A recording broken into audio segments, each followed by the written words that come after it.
Mots parleurs, saison 2, épisode 10. Nous sommes au centre de jour pour adolescents l'Entracte à l'hôpital Avicenne à Bobigny. Dans cet épisode, vous entendrez Caroline, Julie, Marc, Michel, Nancy, Pauline, Saïd, Saraï, Chenou, et Sophia. ils et elles se sont réunis au printemps 2024 lors de plusieurs ateliers animés par Quentin Bardou afin de lire et commenter des extraits du livre Deux sur la balance de Agnès Laroche. paru aux éditions Alice. Ensemble, ils et elles ont donné voix à cette œuvre. Mots parleurs est une série d'ateliers de lecture à voix haute avec la participation d'adolescents et d'adultes à l'hôpital partout en France. Ce projet est une création originale du Centre national du livre en partenariat avec l'assistance publique Hôpitaux de Paris.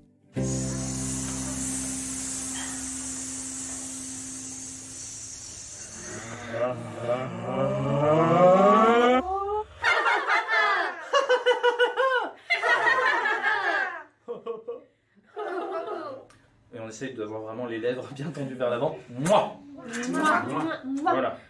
Super. Une dernière fois. 1, 2, 3. Mouah.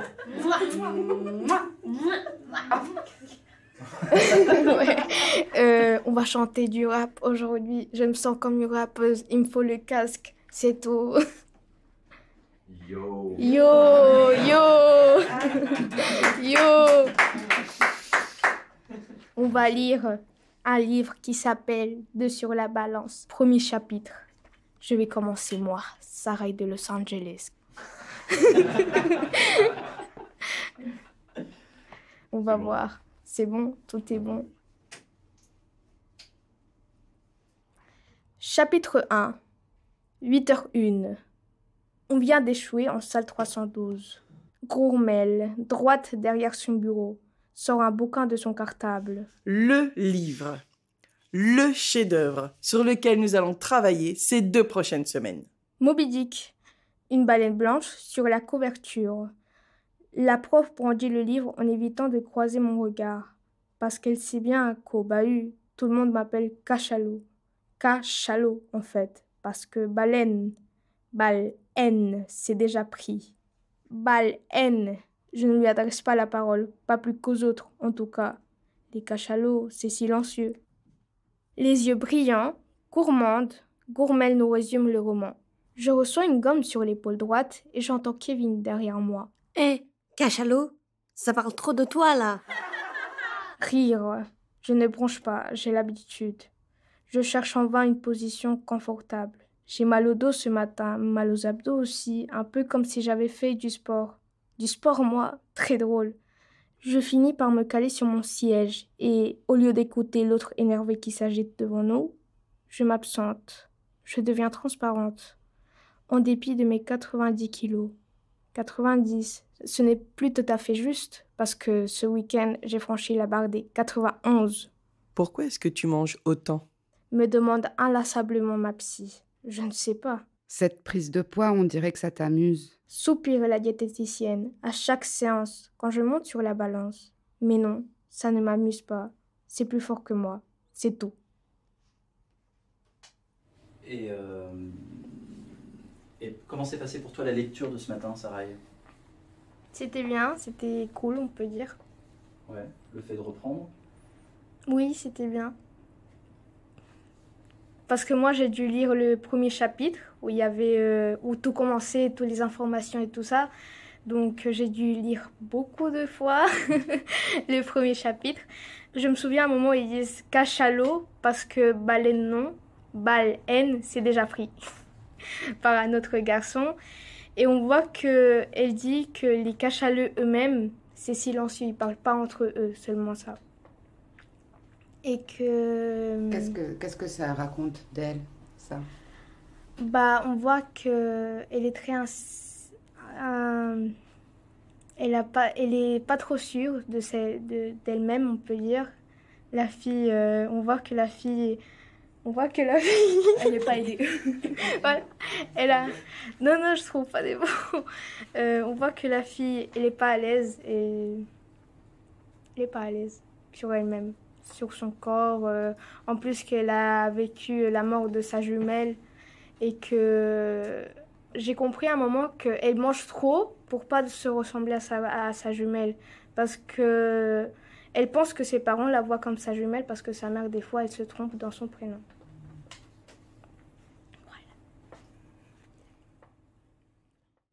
8h09, j'ai chaud, je me sens vaguement nauséeuse. J'ai dû avaler un truc qui coince. Hier, peut-être. Voyons, outre les repas ultra light préparés par ma mère, j'ai gobé 3 sachets de cacahuètes, une boîte de pâté en conserve, 2 paquets de biscuits et la moitié d'un pain de mie tartiné de chocolat. Ou ce matin, sur le trajet, 3 croissants, 2 canettes de soda, rien d'exceptionnel. Non, je dois couver quelque chose, peut-être la grippe. J'irai à l'infirmerie à 10h. À tous les coups, l'air de rien. La nana en profitera pour me fourguer une nouvelle fois sa brochure. Mange-moi un bouche plus. Je la glisserai dans mon sac, en lui répétant pour la énième fois que le surpoids, dans ma famille, c'est héréditaire. Chez moi, on est tous gros, madame. Ce n'est pas une raison pour renoncer, Lisa. J'imagine sa tête si elle rencontrait mes parents. Grands, fins, plutôt élégants. Ou une photo de moi 2 ans et demi plus tôt. Celle où je suis sur la balancelle, chez grand-mère. Nelly, ma jumelle, est assise à côté de moi, un bras passé par-dessus mes épaules. On a le soleil dans les yeux, des traces de confiture au coin de la bouche. On rit en regardant mon père, derrière l'appareil, qui nous demande d'arrêter de gigoter. On porte des maillots de pièces, on a 14 ans, on est mince, on devine nos côtes au-dessus de nos ventres plats. Nelly a noué un ruban bleu autour de son poignet, pour que nos grands-parents cessent de nous confondre, même si, parfois, on pense qu'ils le font exprès. On passe l'été chez eux à la campagne. Cette photo ne me quitte jamais. Pas plus que celle où je figure seule, 2 mois plus tard, mi-septembre. J'ai perdu mon bronzage. J'évite l'objectif. Je regarde sur le côté, plutôt vers le bas. Je ne souris pas vraiment. D'ailleurs, je n'y suis pas vraiment. Avant, après. Est-ce que quelqu'un veut raconter un petit peu, pour les personnes qui l'ont lu en entier, raconter un petit peu ce qui se passe dans ce livre? Caroline, par exemple. Mais à chaque fois, j'avais du mal à le résumer. Parce que le plot twist, il est assez particulier. Mais l'histoire commence avec une jeune fille qui est au lycée. Et on la retrouve dans un cours de français. Du coup, elle s'appelle Lisa et on se rend vite compte qu'elle se fait harceler et à cause de son obésité. Et pendant tout le livre, on la suit. Elle fait un monologue intérieur où elle se remémore de sa sœur jumelle qui est morte et de tout ce qui s'ensuit, de son deuil, de comment se passe chez elle et de ses visites chez les psys. Moi, je sais pas ce que ça veut dire, plot twist.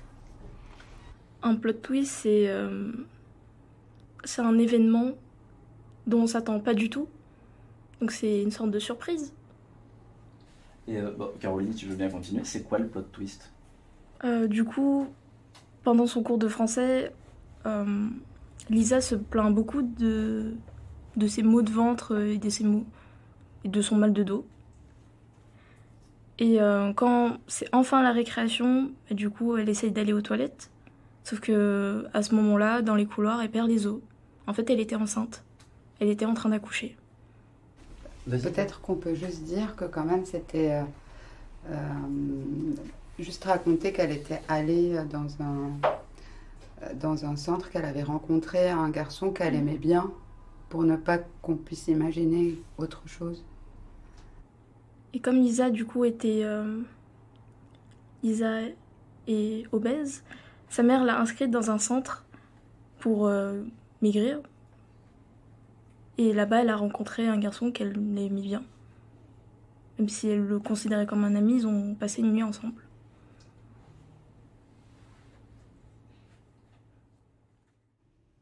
Mon deuxième psy, c'était 4 mois plus tard, en décembre. Monsieur Cibran, chauve, barbu, myope. Lui, je lui ai tout balancé dès la première séance. Parce que son regard bleu planté dans le mien m'inspirait confiance. Parce que cette fois, c'était moi qui voulais prendre rendez-vous. Et parce que je ne le consultais pas à cause du décès de Nelly, mais pour parler de mes parents. À la maison, c'était devenu invivable. J'ai tout fait, littéralement, comme si mes poumons avaient rapétissé. La mort de ma sœur, c'était comme si un obus avait atterri en plein cœur de la maison. Un trou béant creusé dans nos vies, un gouffre dans lequel nous chutions chaque jour. Alors un psy, pourquoi pas? Au moins, pendant que j'étais avec lui, je n'étais pas chez moi.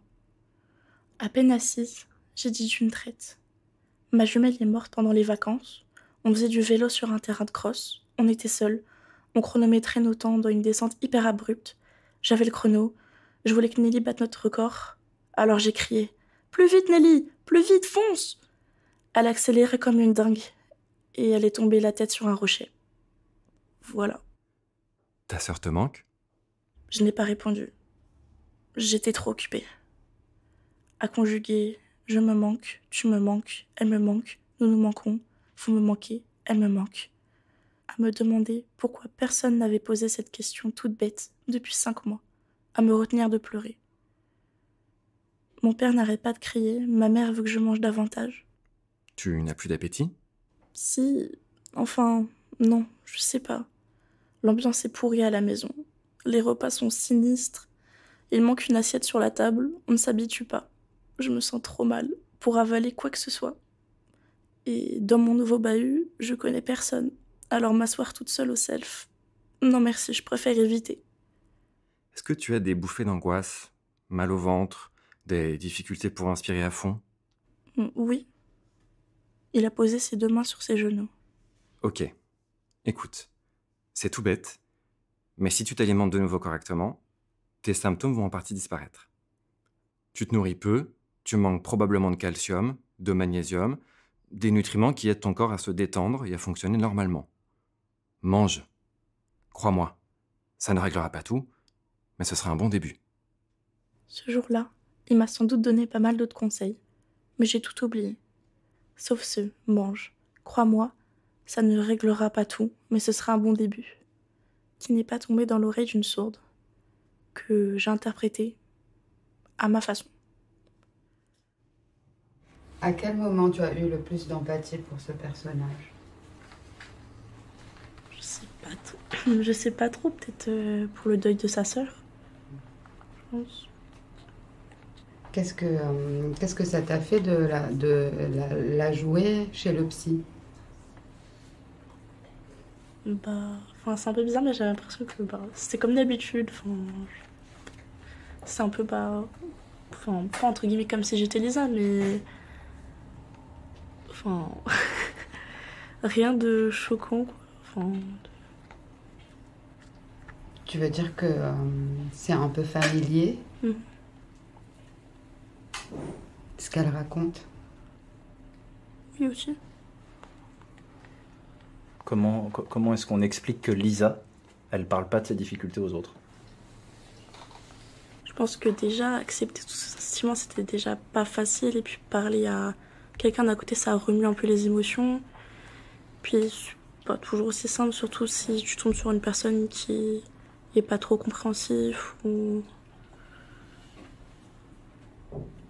Par exemple, là, les harceleurs, si elle répliquait pas, c'est surtout d'un côté, je pense, parce qu'elle osait pas dire pourquoi, parce qu'ils se moquaient déjà, donc c'est une raison peut-être encore plus de se moquer.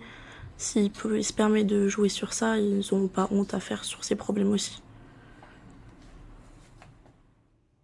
J'engouffrais quotidiennement, en cachette, de quoi nourrir une famille de 5 gros mangeurs.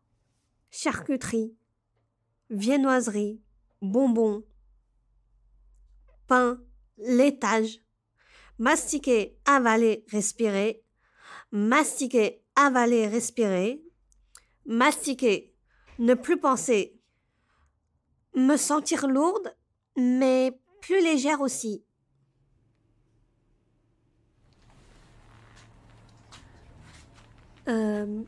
Je m'appelle Pauline, je me sens très bien, comme un enfant qui est heureux, qui joue au ballon.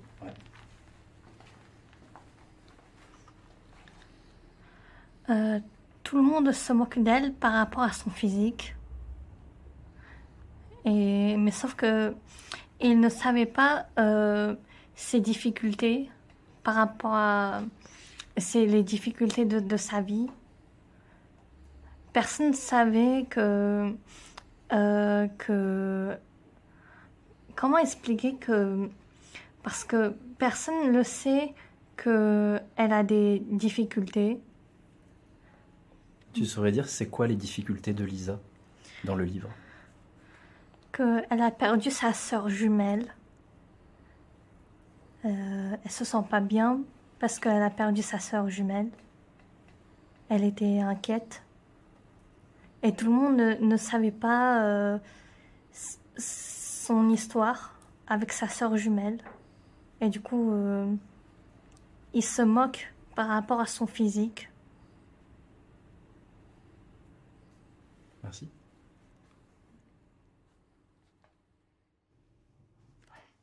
Chapitre 6. Une angoisse, une image de Nelly, un stress, le besoin de voir Nelly, une émotion, tout était prétexte. Hop, j'enfournais, boulimique.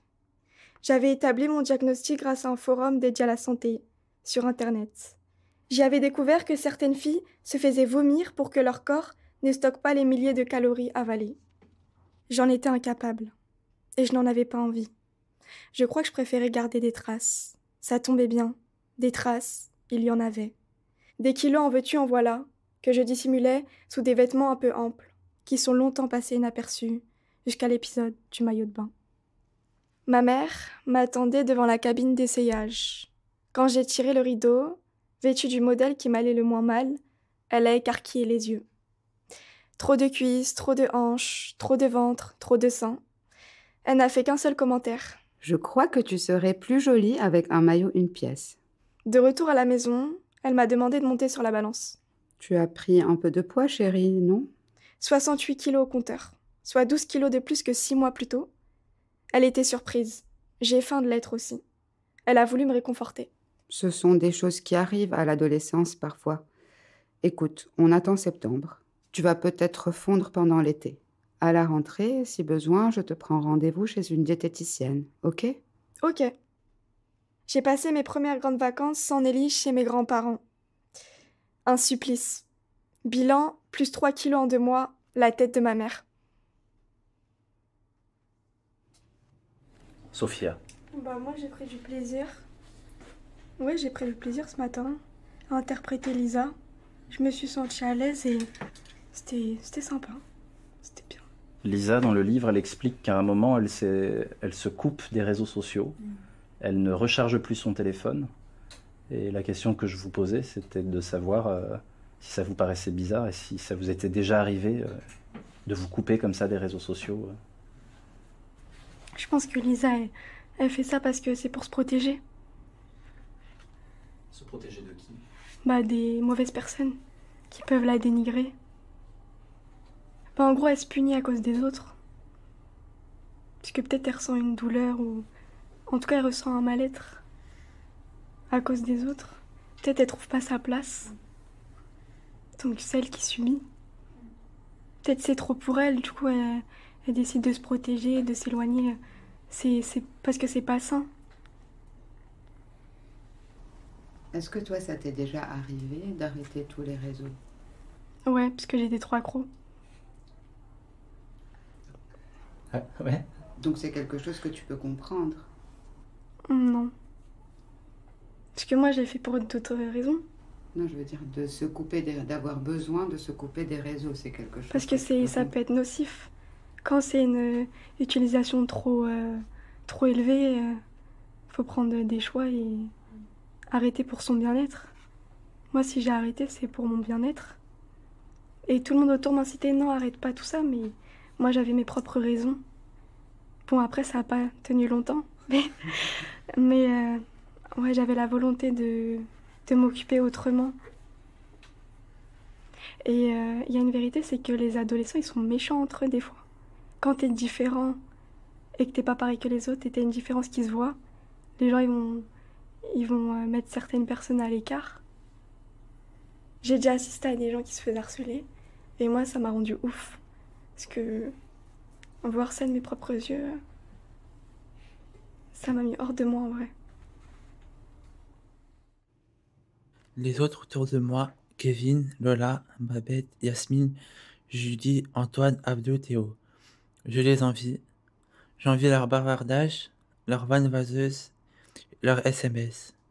Je voudrais être dans le cercle parfois, pas à côté, mais non, solitaire, le cachalot comme Moby Dick.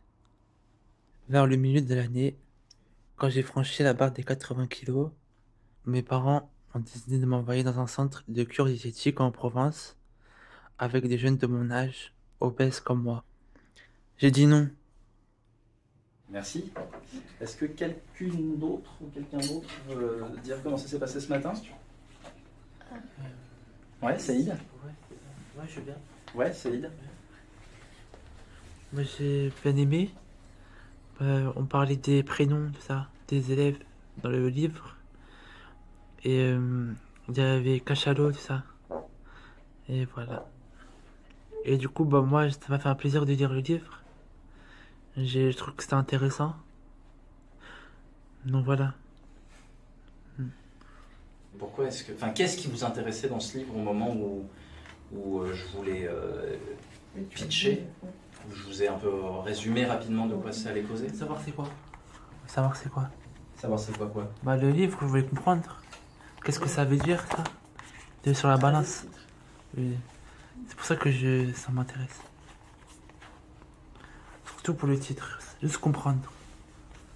Tu voulais savoir qui était le 2 de 2 sur la balance. Ça veut dire quoi, 2 sur la balance?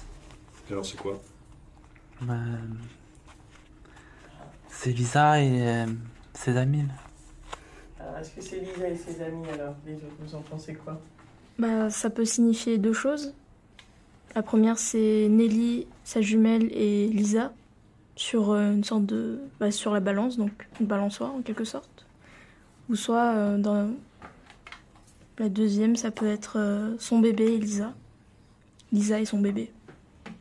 Je trouve que le titre, ça, pour moi, je pense que c'est sa sœur jumelle et Lisa aussi.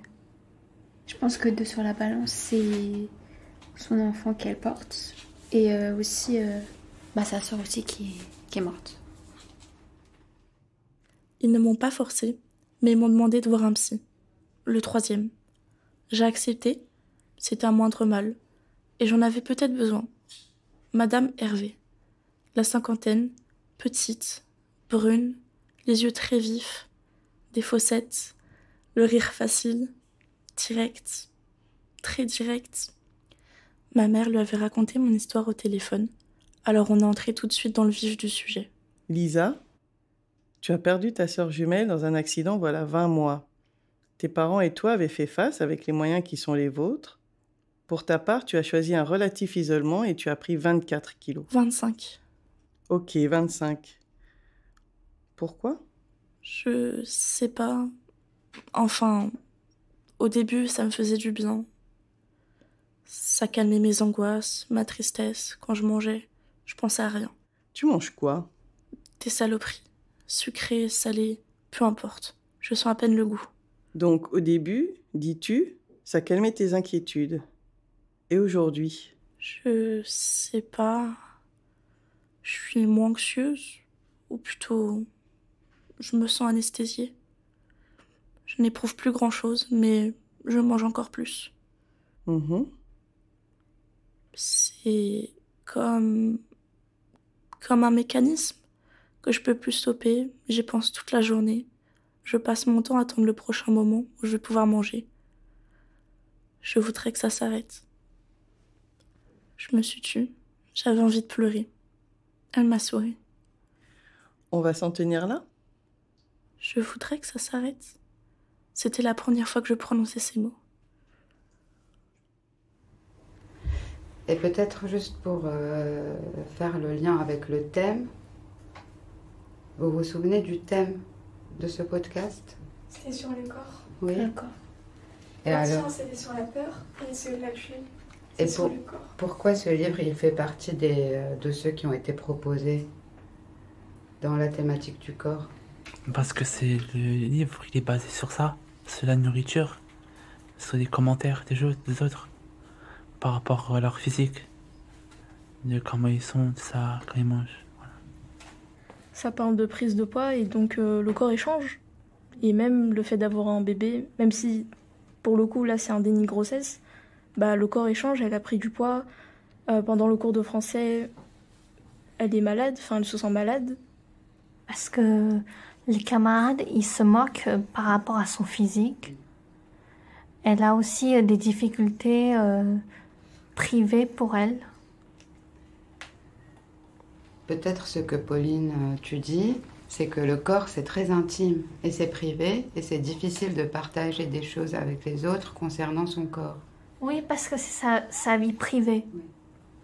Bah, en gros, il parle de son obésité. C'est pour ça que c'est tourné sur le corps. Et parce que ça la complexe beaucoup. Et qu'elle a beaucoup de remarques sur ça. Donc, je sais pas quoi rajouter, à part que oui, bah, c'est plus sur le corps parce qu'il y a entre guillemets le thème principal, c'est pour compenser le deuil qu'elle mange, quoi. Du coup, ça relie totalement avec la prise de poids, tout ça. Et c'était facile ou pas de travailler sur le corps ?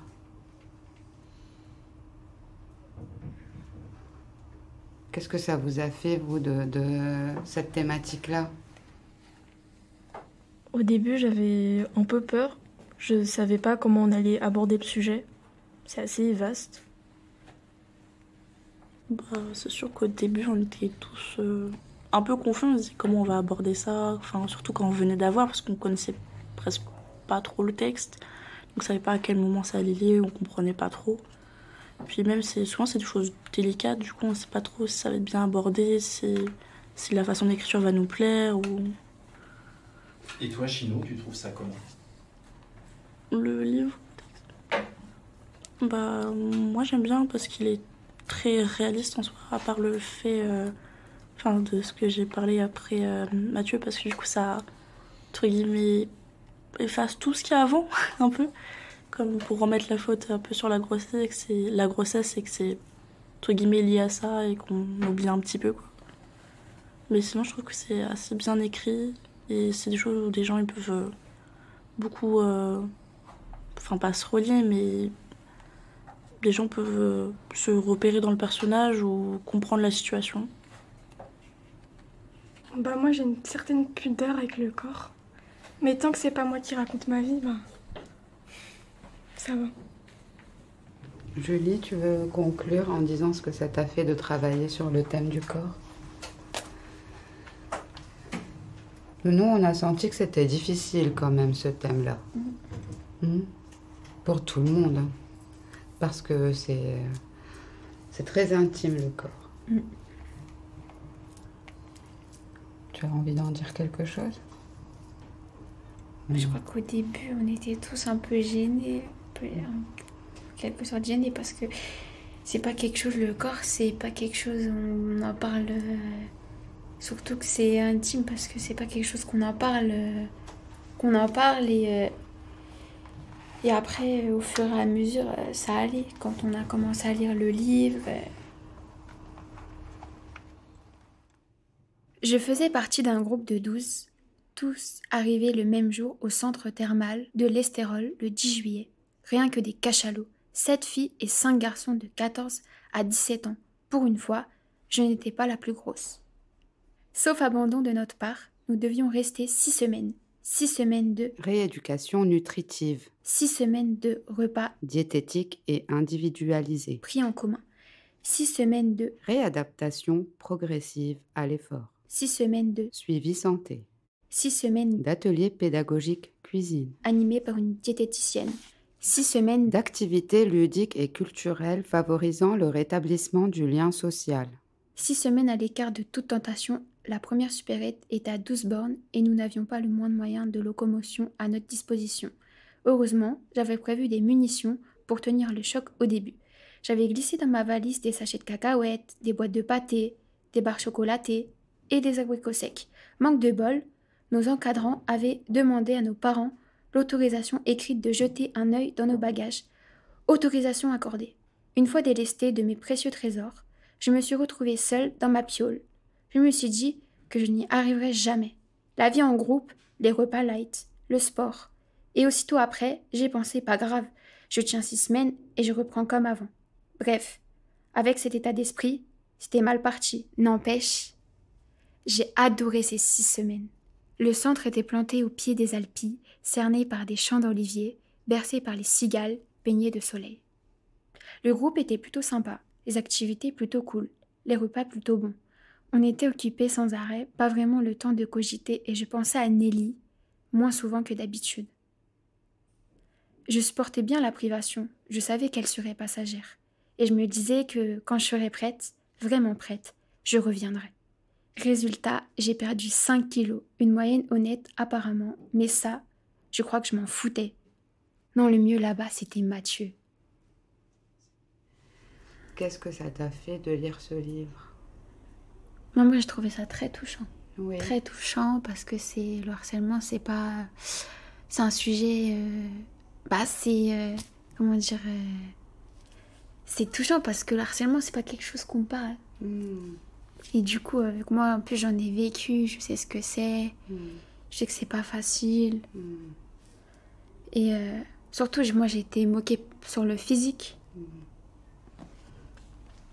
Oui. C'est émouvant de parler de ça. Un peu comme Lisa aussi.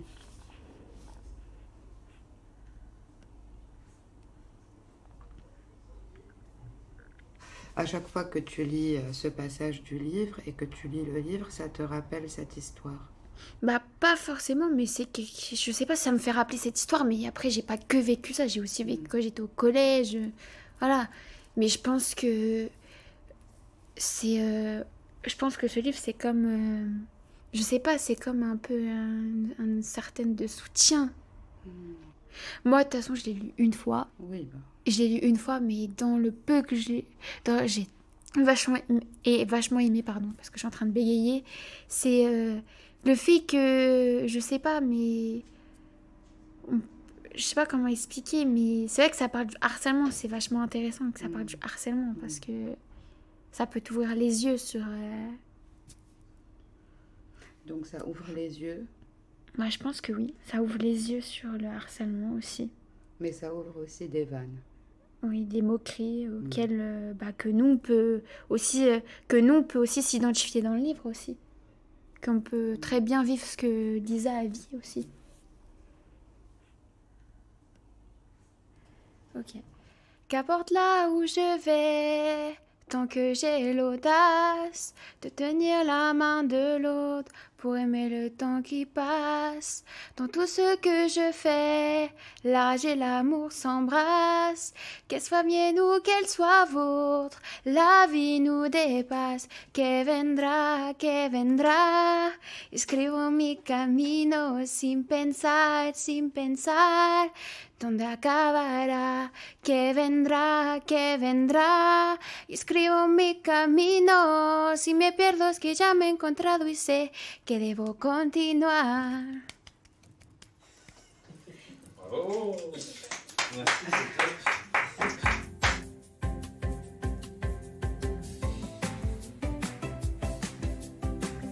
L'épisode que vous avez écouté a été réalisé par des patients et personnels du centre de jour pour adolescents L'Entracte à l'hôpital Avicenne de l'AP-HP situé à Bobigny, accompagnés par Quentin Bardou, Michel Sawaya, Nancy Andrieux, Marc Colassiuri, Mohamed Mouna, Marie-Lucie Guyard ainsi que le docteur Olivier Taïeb.